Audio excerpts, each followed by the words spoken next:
मैं हूं आपके साथ सुकन्या सिंह। बिहार में सियासी पारा चरम पर है। पहले चरण में चुनाव में महज 11 दिन बचे हैं और अब बयानों का दौर तेज है। बिहार में एनडीए को विरोधियों के साथ साथ उनके पुराने साथी एलजेपी से भी दो हाथ करना पड़ रहा है।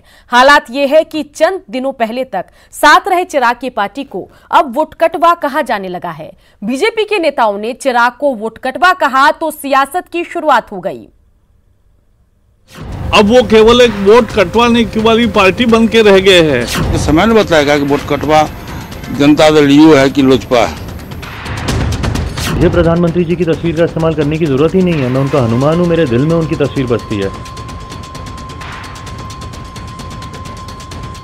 दरअसल एलजेपी के नेता लगातार पीएम मोदी के विकास की बात करते हैं। बीजेपी से चुनाव में भ्रम फैलाने की साजिश कह रही है और इसे लेकर बीजेपी के वरिष्ठ नेता और केंद्रीय प्रकाश जावड़ेकर ने, जी हां, केंद्रीय मंत्री प्रकाश जावड़ेकर ने एलजेपी को वोटकटवा कहा।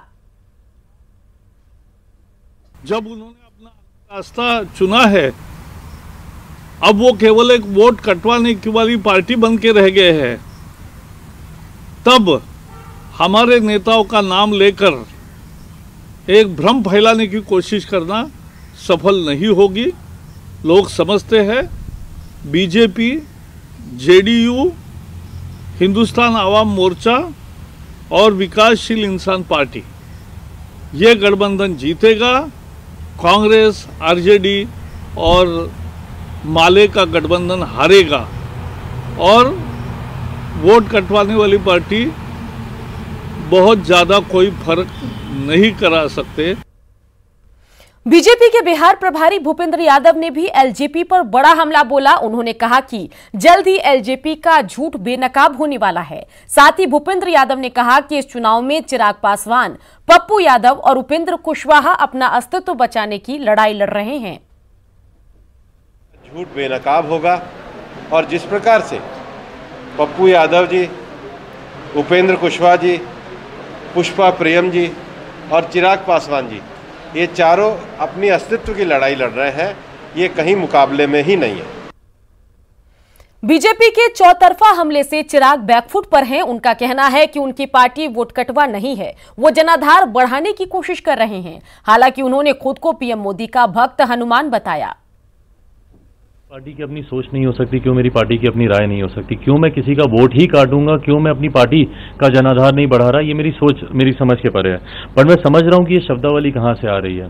जितने भी भारतीय जनता पार्टी के वरिष्ठ नेता इन सारी बातों को बोल रहे हैं, मैं समझ रहा हूँ कि माननीय मुख्यमंत्री निरंतर इस बात को लेकर परेशान है कि लोक जनशक्ति पार्टी के अकेले चुनाव लड़ने से जिस तरीके से उनको नुकसान होने वाला है, उसकी चिंता।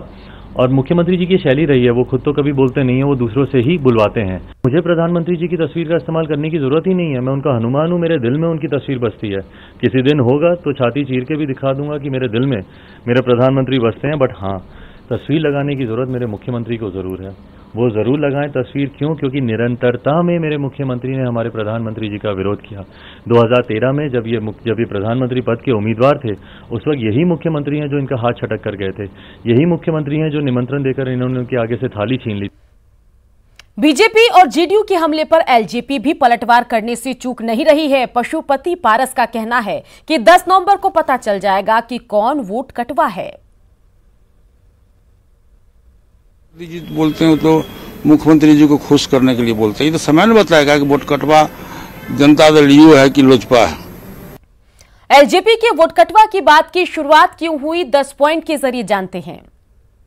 तो एनडीए से अलग हो चुकी है चिराग की पार्टी और उसके बाद बीजेपी की तरफ से वोट कटवा कहा जा रहा है, जेडीयू की तरफ से भी यही कहा जा रहा है।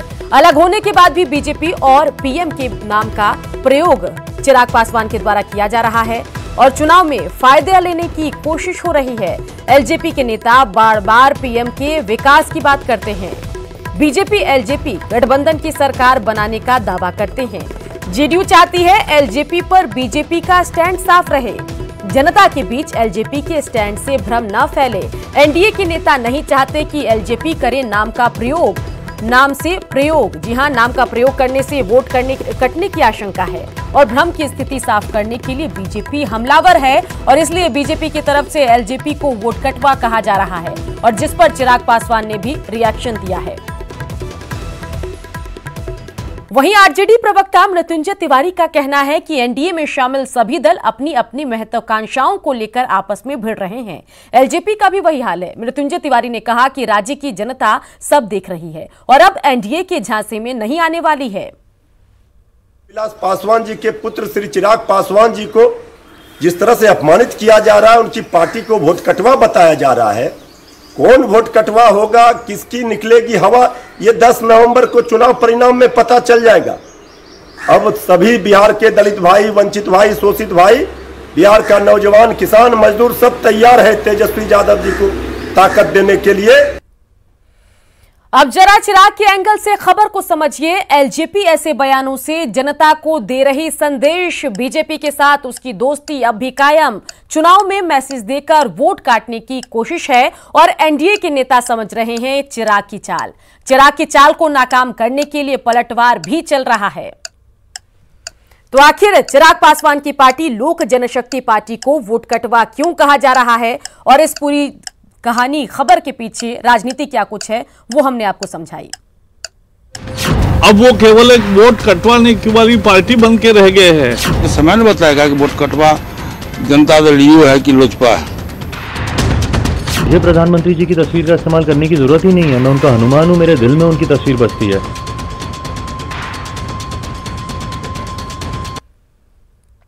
महागठबंधन ने बिहार चुनाव के लिए अपना मैनिफेस्टो जारी कर दिया। मैनिफेस्टो 3 टैगलाइन का है, जिसका नाम दिया गया है प्रण हमारा संकल्प बदलाव का। यह सच होने वाला है। मैनिफेस्टो में बदलाव के नाम पर कई चुनावी वादे किए गए। मैनिफेस्टो जारी करते वक्त महागठबंधन के घटक दल के कई बड़े नेता मौजूद रहे। इस दौरान महागठबंधन के सीएम उम्मीदवार तेजस्वी यादव ने एक बार फिर 10 लाख रोजगार के वादे को दोहराया और कहा कि हमारी कैबिनेट की पहली बैठक में इस पर हस्ताक्षर होगा।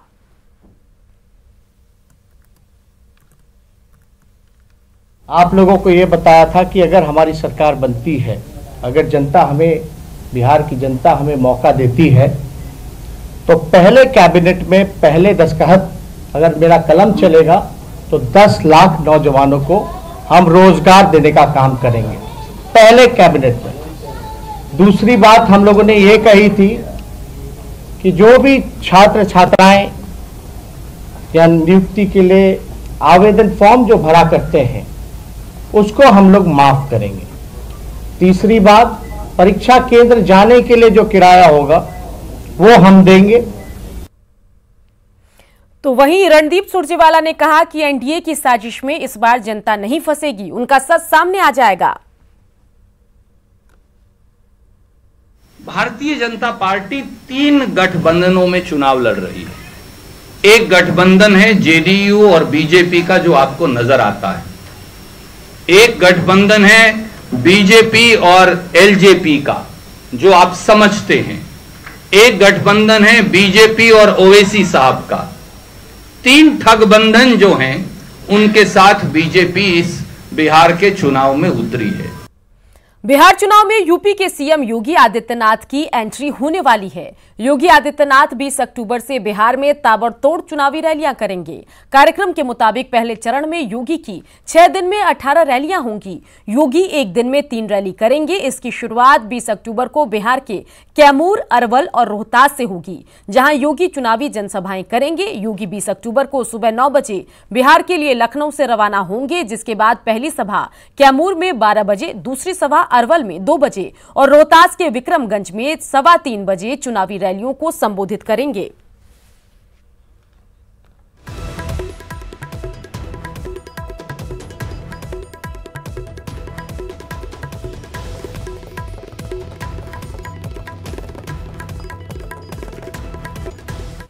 मधुबनी जिले के राजनगर विधानसभा क्षेत्र में चुनाव को लेकर प्रचार अभियान जोर शोर से जारी है। इस बीच स्थानीय स्तर पर कई ऐसे मुद्दे सामने आ रहे हैं जिसे पूरा करने का आश्वासन तो पिछले कई चुनाव से मिलता रहा, लेकिन आज तक उस पर अमल नहीं हुआ। ऐसे में लोग ठगा हुआ महसूस कर रहे हैं। दरअसल राजनगर विधानसभा क्षेत्र कमला नदी के चलते 2 भागों में बटा हुआ है।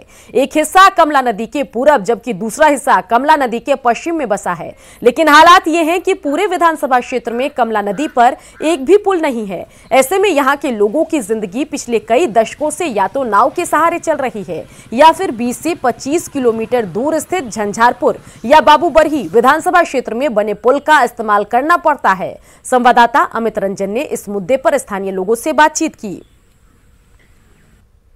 इस विधानसभा क्षेत्र में कमला नदी के ऊपर एक भी पुल नहीं है और स्थानीय लोगों की माने तो आज़ादी के बाद से ही जितने भी चुनाव हुए इस विधानसभा क्षेत्र में, यहाँ मुख्य मुद्दा यही रहा कि कमला नदी पे पुल। लेकिन आज लगभग 5 दशक बाद भी यहाँ के लोग एक अदद पुल के लिए तरस रहे हैं। लगभग 50,000 की आबादी अपने जिला मुख्यालय और प्रखंड मुख्यालय जाने के लिए नाव के सहारे ही यहाँ की ज़िंदगी बसर करती है, यहाँ की ज़िंदगी चलती है। हमारे साथ कुछ स्थानीय लोग हैं, आइए जानते हैं कि ये हर चुनाव में कैसे मुद्दा बना और कैसे ये लोग हमेशा ठगे जाते रहे हैं। बताइए, यहाँ ये आज़ादी के बाद से ही बोला जाता है कि कमला नदी पे पुल हो, इसी पे चुनाव होता है, यहाँ इसी के गिर रहा है और फिर क्या बोला जाता है? हम लोगों को तो जो भी उम्मीदवार आते हैं, जिस भी पार्टी से बिलोंग करते हो, जब हम लोगों ने इस बात का मुद्दा उठाते हैं जो हम लोगों को पुल, यातायात सुविधा के लिए पुल होनी चाहिए, दोनों प्रखंड को जोड़ने के लिए या दोनों विधानसभा के दोनों सिरा को जोड़ने के लिए यातायात की सुविधा होनी चाहिए, तो उन्होंने एक ही स्वर में कहते हैं जो इस बार मेरी सरकार बनेगी और मैं प्रथम आप लोगों को यही मांग रखेंगे और यह 5 वर्षों के अंदर में आप लोगों का यह मांग जो है पुल का सो हो करके रहेगा। और ढाक के पात होता है, सरकार के नज़दीक बोलते हैं या नहीं बोलते हैं, फिर चुनाव 5 वर्षों के बाद आता है तो वही ढाक के पात हम लोगों के सामने आता है।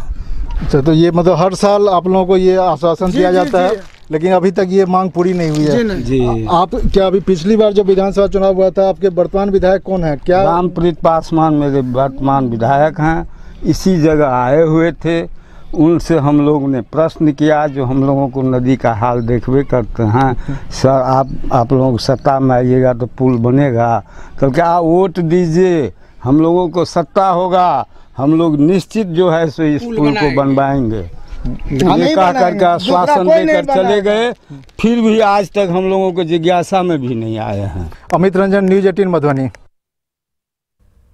चलिए खबरों में आगे बढ़ते हैं। मुंगेर के नक्सल प्रभावित क्षेत्र लड़ैयाटांड थाना अंतर्गत पहाड़ की तराई में बसे कई गांवों में थाना अध्यक्ष के नेतृत्व में दर्जनों बीएसएफ और जिला बल के जवानों ने फ्लैग मार्च किया।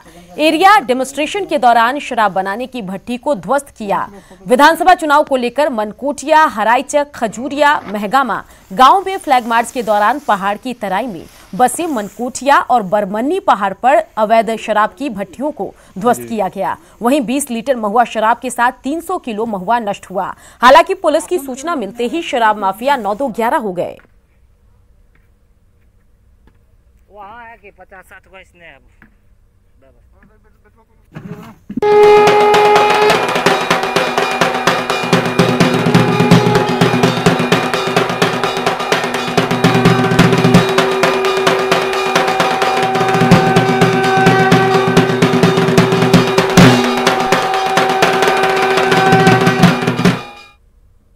चलिए खबरों में बढ़ते आगे रुख करते हैं अगली खबर का। शारदीय नवरात्र के पहले दिन पटना के बड़ी पटन देवी मंदिर में भक्तों की भीड़ देखी जा रही है। यहां दूर दूर से लोग देवी के दर्शन के लिए पहुंच रहे हैं। हालांकि कोरोना को देखते हुए मंदिर प्रशासन की तरफ से कई खास इंतजाम भी हैं। मौके का जायजा लिया संवाददाता नैन्सी ने। आज से शारदीय नवरात्रि की शुरुआत हो गई है और आज प्रथम दिन है। आज मां शैलपुत्री की पूजा की जाती है और इस वक्त मैं पटन देवी मंदिर में हूँ। ये पटन देवी मंदिर 51 शक्तिपीठों में से एक है। यहाँ पे मान्यता है कि माँ का दाहिना जांघ यहाँ पे गिरा हुआ था। और बात करूँ यहाँ की तो कोरोना को देखते हुए मंदिर प्रशासन की तरफ से भी व्यवस्था की गई है। यहाँ पे सैनिटाइजर के लिए जो लोग मंदिर आते हैं उनको हैंड सैनिटाइजर दिया जाता है मंदिर में प्रवेश करने के पहले। इसके अलावा अगर मैं बात करूं तो यहाँ पे मशीन भी लगाई गई है, सैनिटाइजर मशीन भी लगाई गई है जो कि हाथ में आप देख सकते हैं कि लेने से सैनिटाइज यहाँ पे हाथ हो जाएगा। और मंदिर की बात करूं तो अभी तक दरबार में माता की जो मूर्ति है उसका पट नहीं खोला गया है। पहले कलश स्थापना होने के बाद माता की पूजा आराधना होने के बाद ही माता का पट खोला जाएगा। तो देख सकते हैं कि अभी माता का जो दरबार है, माता का जो गेट है वो अभी बंद है, जो कि 12 बजे माता की पूजा करने के बाद कलश की स्थापना के बाद माँ का पट खोला जाएगा और ये हवन कुंड में ये यहाँ पे भक्तों को के लिए खोल दिया गया है। यहाँ पे लोग आकर के पटन देवी माँ के दरबार में आकर के हाजिरी लगा करके यहाँ पे हवन कर सकते हैं। तो इस तरीके से मंदिर प्रशासन की तरफ से कोरोना को देखते हुए व्यवस्था की गई है। लेकिन आज नवरात्रि है तो मैं 2 लाइन गुनगुना देती हूँ जो सबसे अच्छा मुझे लगता है माता का गीत की। कंचन थार कपूर की बातें, कंचन थार कपूर की बातें, मैया के आरती उतार ली है, जगदम्बा घर में दियरा बारली है, जगतारण घर में दियरा बारली है, जगदम्बा घर में दियरा। जोर से बोलो जय माता दी। तो देख सकते हैं कि लोग बहुत ज़्यादा एक्साइटेड है आज के दिन, क्योंकि आज प्रथम दिन है और मनोकामनाएं लेकर के आज माता के दरबार में आ रहे हैं और माता से आशीर्वाद मांग रहे हैं। कैमरामैन राहुल के साथ नैन्सी, न्यूज़ 18 पटना।